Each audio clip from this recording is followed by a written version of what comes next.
السلام علیکم ورحمۃ اللہ وبرکاتہ۔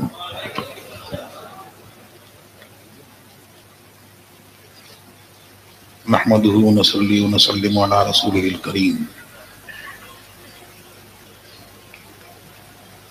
اما بعد فاعوذ باللہ من الشیطان الرجیم، بسم اللہ الرحمن الرحیم۔ یا ایھا الذین آمنوا اتقوا اللہ وکونوا مع الصادقین، صدق اللہ العلی العظیم وبلغنا رسولہ النبی الامی الکریم ونحن علی ذلک لمن الشاہدین والشاکرین والحمد للہ رب العالمین۔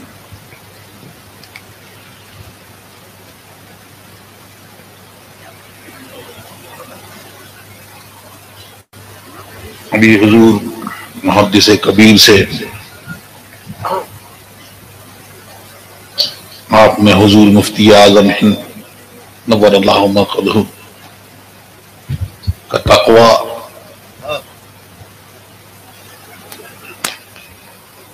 اور ان کی حالات زندگی کو سماعت فرمایا۔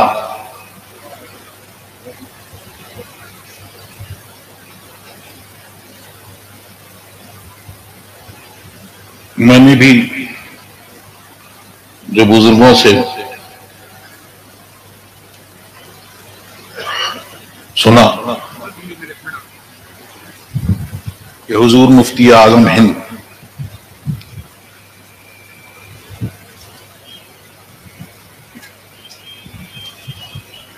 نگاہ نیچی کر کے اور تعویذ لکھا کرتے اور جنہوں نے حضرت کا دیدار کیا ہے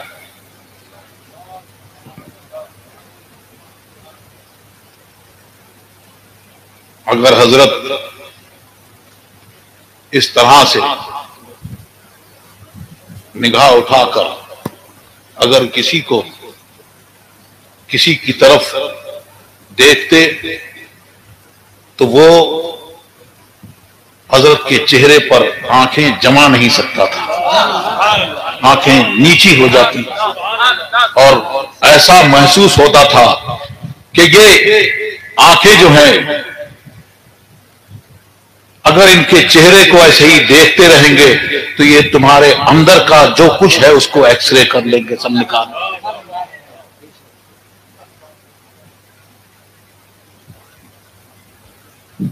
حضور مفتی اعظم ہند آپ نے سنا کہ ضعیفی کا عالم ہے اور مسجد میں تشریف لاتے ہیں نماز کے لیے اور کرا بھی رہے ہیں، ضعیفی ہے، لیکن جیسے ہی تکبیر کہی اور اس کے بعد آپ کھڑے ہو کر اور خشوع و خضوع کے ساتھ میں سارا درد بھول جاتے، کوئی آہ نہیں نکلتی اور خشوع و خشیت الہی کے ساتھ میں نماز ادا کرتے۔ عبادت کی حلاوت، اس میں جو ایک مٹھاس ہے اور جو اس میں ایک لذت ہے، وہ یہی جو اللہ کے نیک بندے ہیں، اولیاء اللہ، وہی جانتے ہیں۔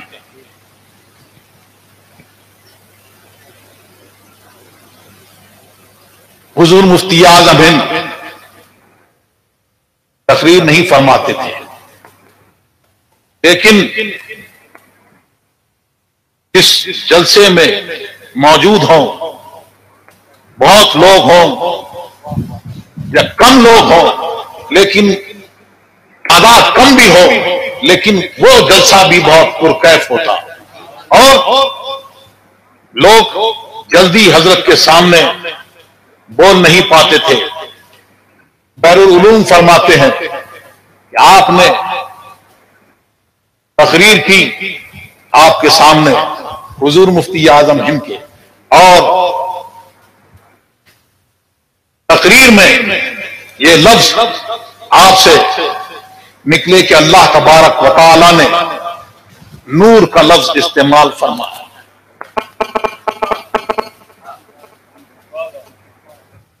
اگلے دن جب راستے میں سفر میں جا رہے ہیں، حضرت نے ارشاد فرمایا کہ آپ نے اللہ تبارک و تعالیٰ کے لیے عمل کا لفظ استعمال فرمایا۔ اگر یہ کتاب اللہ میں ہو، حدیث میں ہو تو ٹھیک ہے، ورنہ وہ فرماتے ہیں کہ آج، یعنی بہت برس پہلے، وہ کہتے ہیں کہ آج 25-30 برس ہو گئے مجھے نہیں، اور انہوں نے فرمایا کہ ایک بار تقریر کرتے ہوئے ان کے منہ سے یہ جملے نکلے کہ یہ بدنصیب مسلمان رات کے 12 بجے تک سنیما دیکھتے ہیں اور صبح کو فجر کھوتے ہیں۔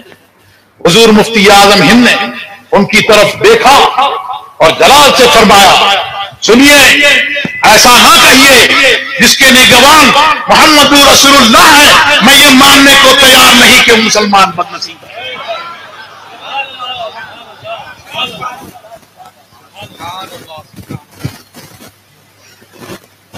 اور حضور مفتی اعظم ہند کے تقوی کا عالم کیا تھا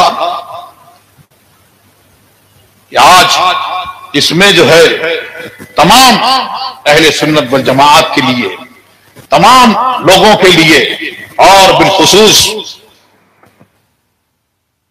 ہمارے لیے، خانوادہ رضویہ کے لیے اس میں ایک تعلیم ہے۔ حضور مفتی اعظم ہند اپنی جوانی کے عالم میں تشریف لے گئے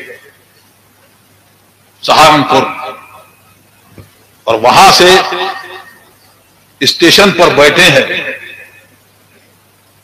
تو ایک بوڑھے صاحب آئے اور انہوں نے حضرت کے پاس آئے اور فرمایا، کیوں صاحبزادے کہاں جاتے ہو؟ بریلی مولانا احمد رضا خان کو جانتے ہو؟ جی جانتا ہوں۔ ان کو میرا سلام کہہ دیں، میں آپ کا سلام پہنچا دوں گا۔ لوگوں نے حضرت سے عرض کیا کہ آپ نے اپنا تعارف نہیں کرایا۔ حضرت نے ارشاد فرمایا، کہاں اعلیٰ حضرت اور کہاں میں؟ یہ کون ہے؟ یہ شہزادہ اعلیٰ حضرت ہے جو یہ کہہ رہے ہیں، اور انہوں نے یہ کہا کہ اعلیٰ حضرت کا نام سن کر وہ نام سنیں گے اور پھر میری تعظیم و تکریم کریں گے تو مجھے یہ حیا آئی، اس لیے میں نے یہ نہیں کہا۔ یہ کیا ہے؟ یہ کہاں سے تعلیم ہے؟ اعلیٰ حضرت والد گرامی حضور تاج الشریعہ فرماتے ہیں، 4 یاروں کی ادائیں جس پہ تھی جلوہ نما، 4 یاروں کا وہ روشن آئینہ ملتا نہیں۔ فارس کی جنگ میں جب ایک فتح ہوئی تو وہاں سے ایک صاحب نکلے اور انہوں نے کہا کہ میں حضرت عمر فاروق کی بارگاہ میں جاؤں گا اور میں فتح کی خوشخبری میں دوں گا۔ اب یہ جا رہے ہیں اور امیر المومنین کی بارگاہ میں جا رہے ہیں اور دیکھ رہے ہیں کہ کیسی فتح ہوئی ہے، میں جی جا کے بتاؤں گا۔ اور انہوں نے کسرا کا محل دیکھا ہے اور اس کی شان و شوکت دیکھی ہے۔ یہ جا رہے ہیں مدینے سے کئی منزل پہلے، یہ جب پہنچے تو دیکھا ایک بوڑھے صاحب کھڑے ہیں اور انہوں نے ان کے اونٹ کی مہار پکڑ لی۔ کدھر سے آتے ہو؟ فارس سے آتے ہو، بتاؤ وہاں کی کیا خبر ہے؟ انہوں نے کہا بس سن لو کہ فتح ہوئی ہے، ارے کچھ تفصیل تو بتاؤ۔ انہوں نے مہار پکڑ لی۔ اب انہیں کچھ ایسا لگا کہ یہ پریشان کر رہے ہیں، چلو انہوں نے ہلکے ہلکے بتانا شروع کرا، پوری تفصیل بیان کری اور سوچا یہ تھا کہ میں امیر مومنین کی بارگاہ میں جاؤں گا تو میں ایسے عرض کروں گا، یہ سوال کریں گے تو میں یوں عرض کروں گا، یہ پوچھیں گے تو میں یہ عرض کروں گا۔ جب مدینے میں پہنچے تو لوگوں نے سلام کیا، السلام علیکم یا امیر المومنین۔ تب ان کو سمجھ میں آیا کہ حضرت عمر فاروق ہے۔ حضرت عمر فاروق نے ان سے کہا کہ کوئی رکھا لائے ہو لاؤ مجھے دے دو اور تم جا کے آرام کرو۔ 4 یاروں کی ادائیں جس میں تھی جلوہ نما، 4 یاروں کا وہ روشن آئینہ ملتا نہیں۔ 4 ذات حضور مفتی اعظم ہند نے خود فرمایا، 4 ذات ایک زال کے بدلے میں لی، چوکس رہے، یہ نہ سمجھے یہ اکائی سینکڑا ملتا نہیں۔ اور یہ 4 ذات کیا ہے؟ آدمی تکبر میں ڈوبا ہوا ہے، زمین و زور و زر اس کے گاہک دل سے ہو جو طالب ذکر خدا ملتا نہیں، اور جو دل سے ذکر خدا کرے گا تو پھر اس کا عالم یہ ہوگا کیا؟ زمین و زور و زر کے گاہک کو بکو دل سے ہو جو طالب ذکر خدا ملتا نہیں۔ بوریائے فخر بھی اب بے ریا ملتا نہیں، اور جب اے ریاکاروں کا شورا اور ریاکاری کی دھوم، بوریائے فخر بھی اب بے ریا ملتا نہیں۔ اور جب اعلیٰ حضرت کے اس کلام پر اور فرمایا تیرے غلاموں کا نقش قدم ہے راہ خدا، تو کیا بھاگ سکے جو یہ سراغ لے کے چلے؟ جب اس پر چلے گا اور بزرگوں کے نقش قدم پر چلے گا اور ان کی بتائی ہوئی تعلیمات پر چلے گا تو پھر والد گرامی نے فرمایا کہ متقی بن کر دکھائے اس زمانے میں کوئی، سبحان اللہ، ایک میرے مفتی اعظم کا تقویٰ چھوڑ کر مفتی اعظم کا ذرہ کیا بنا اختر رضا، محفل انجم میں اختر دوسرا ملتا نہیں۔ سبحان اللہ سبحان اللہ سبحان اللہ سبحان اللہ سبحان اللہ۔ نگاہ مفتی اعظم کی ہے یہ جلوہ گری، چمک رہا ہے جو اختر ہزار آنکھوں۔ اللہ تبارک و تعالی ہماری حاضری کو قبول فرمائے اور ہم سب کو مسلک اعلیٰ حضرت پر، مسلک اہل سنت پر قائم رکھے اور